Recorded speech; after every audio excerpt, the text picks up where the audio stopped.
Surgery നടത്തിയത് ജോജോ ജോസഫാണ്.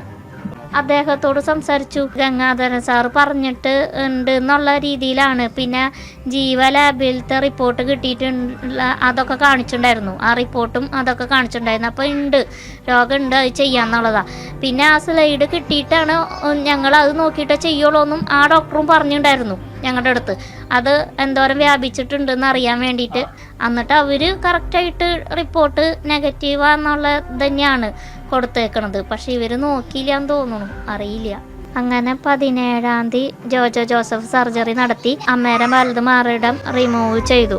എൻ്റെ അമ്മയുടെ ദേഹത്ത് കത്തി വെക്കണേക്കാൾ മുമ്പ് അവർക്ക് ആ ലക്ഷറിൽ നിന്ന് കിട്ടുന്ന റിപ്പോർട്ട് ഒന്ന് വായിച്ച് നോക്കായിരുന്നു, എന്നിട്ട് ചെയ്യാമായിരുന്നു. ഇപ്പം അവർ വായിച്ച് നോക്കിയോ ഇല്ലേ ഞങ്ങൾക്ക് അറിയില്ല. അവർ പൈസയ്ക്ക് വേണ്ടി ചെയ്തതാണോ എന്താണെന്നുള്ളത് അറിയില്ല. ഇനിയുള്ള അമ്മമാർക്കെങ്കിലും ഇങ്ങനെയൊന്നും ഉണ്ടാവരുതെന്ന് ഞങ്ങൾ ആഗ്രഹിക്കുന്നു.